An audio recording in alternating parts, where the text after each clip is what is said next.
మీ నుంచి సినిమాలు వస్తున్నాయి అంటే మెగా ఫ్యామిలీ నుంచి సినిమాలు వస్తున్నాయి అంటే మేమంతా వావ్ అని చెప్పేసి దాని గురించే డిస్కస్ చేసుకుంటూ ఉంటాం. మీరేం డిస్కస్ చేసుకుంటారు ఇంట్లో ఉన్న వాళ్ళ మూవీసే వస్తున్నాయి అని అన్నప్పుడు? ఇంట్లో వాళ్ళ మూవీస్ వచ్చినప్పుడా యాక్చువల్లీ అసలు ఏం డిస్కస్ చేయం.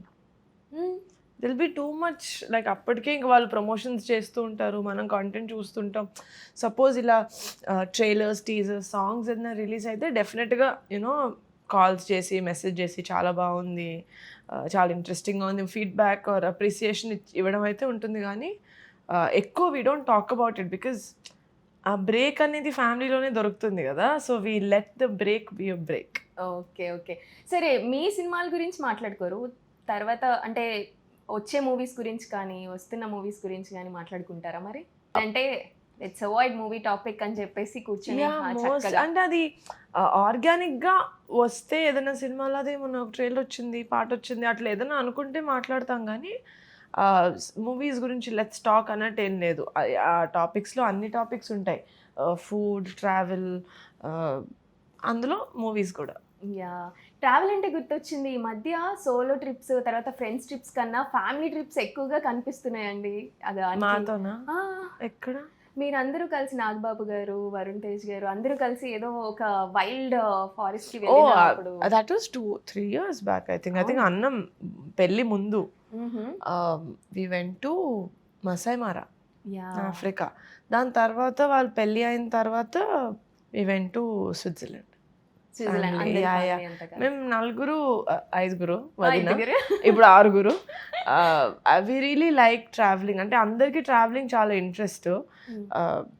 నాన్నకి ట్రావెల్ చేసి అక్కడ రిలాక్స్ అవ్వడం ఇష్టం, అమ్మకి ట్రావెలింగ్కి వెళ్ళి అక్కడ ఎక్స్ప్లోర్ చేయడం ఇష్టం, నాకు ట్రావెలింగ్కి వెళ్ళి అక్కడ కల్చర్స్ యూనో అది ఫుడ్ అదంతా చూడడం ఇష్టం. అన్న just to talk to people, just to see that places. అన్న రిలాక్స్ అవ్వడానికి వెళ్తాడు ట్రావెల్, అన్న ఎంజాయ్మెంట్ కోసం, నాన్న రిలాక్సేషన్ కోసం వెళ్తారు. 4 వెళ్ళినప్పుడు అన్నీ చేస్తాం కదా. So it will be like a full package travel trip. ఇప్పుడు లావణ్య గారు కూడా యాడ్ అయ్యారు కదా, తను ఏ type traveller? Lavanya is a bit of both. ఇప్పుడు బయటకు వెళ్దాం ఏదన్నా you know let's go shopping or this, దానికి వస్తారు. ఇంట్లో రిలాక్స్ అయ్యి కూర్చొని చిల్ అవుదాం అన్న కూడా చేస్తారు. లావణ్య ఇస్ వెరీ ఏమంటారు అంటే మరీ స్ట్రాంగ్గా నేను ఇదే చేస్తాను, నేను తప్ప ఏం చేయను అన్నట్టు ఉండదు. She is very very very free. మీ వదిన ఈ బాండ్ చాలా క్యూట్ గా కనిపిస్తుంది, మొన్న షోలో కూడా కనిపించారు. ఇప్పుడు ప్రొడ్యూసర్ అంటే మోస్ట్ హ్యాపీయెస్ట్ ప్రొడ్యూసర్ ఎవరన్నా ఉన్నారు అంటే నిహా గారి పేరే వస్తుందండి. Happiest producer because table profit మీకే వస్తుంది, తర్వాత మార్కెట్లో ఎక్కువగా నేమ్ వస్తుంది, అండ్ మీ ప్రమోషనల్ యాక్టివిటీస్ కూడా చాలా టాక్ ఆఫ్ ది టౌన్గా ఉంటాయి. కమిటీ కుర్రాళ్ళు అసలు అంత దూరం వెళ్ళడానికి మెయిన్ రీజన్ కూడా ఆ ప్రమోషన్సే కదా. సో దాని గురించి చెప్పండి. డెఫినెట్గా వెరీ హ్యాపీ, కరెక్టే, very happy as a producer. ప్రమోషన్స్లో అదే ఐ బిలీవ్ రాజ్ ఇప్పుడున్న టైంలో more than making a film, సినిమాని జనాల దగ్గరికి తీసుకెళ్ళి జనాన్ని ఆడియన్స్ లాగా కన్వర్ట్ చేయడం అనేది ఇస్ ద మోస్ట్ డిఫికల్ట్. ఎందుకంటే మనకి సోషల్ మీడియా కానీ దానివల్ల the world is very fast. నువ్వు అటెన్షన్ ఇట్లా గ్రాప్ చేయలేదు అంటే they will pass and go. So ఆ ఫ్యూ సెకండ్స్లో మనం ఎలాగ అటెన్షన్ గ్రాప్ చేస్తున్నాం, how are we turning their heads. ఒక సినిమా వస్తుంది, ఎంటర్టైనింగ్గా ఉంటుంది, బాగుంటుంది చూడండి. థియేటర్ వరకు చాలా కష్టపడాలి. థియేటర్ దగ్గర నుంచి, థియేటర్కి వచ్చి కూర్చున్న తర్వాత నుంచి మన సినిమా బాగుంటే దే విల్ అప్రిషియేటెడ్, లేకపోతే వాట్ ఎవర్.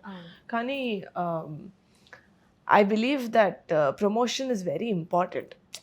పీపుల్ దాకా తీసుకెళ్ళాలి మన cinema, and that's our responsibility as film maker. So కష్టమే, బట్ రిలెంట్లెస్గా వర్క్ చేయాలి. అది వర్క్ చేసి సపోర్ట్ చేసే టీం కూడా ఉండాలి. అప్పుడు కమిటీ కుర్రోళ్ళకి కావచ్చు, లేకపోతే ఇప్పుడు సంగీత్, నయన్, గెటప్ శ్రీను వీళ్ళు అవ్వచ్చు. అసలు ఏమాత్రం ఎందుకు ఇప్పుడు అన్నట్టు కాకుండా అందరూ మన సినిమా మనం కాకపోతే ఇంకెవరు చేస్తారు అన్నట్టు they promoting. So I'm lucky as a producer to find cast and crew అలాగా. Nice nice. But that magic is only working for you అంట. అదేం మ్యాజిక్ మరి?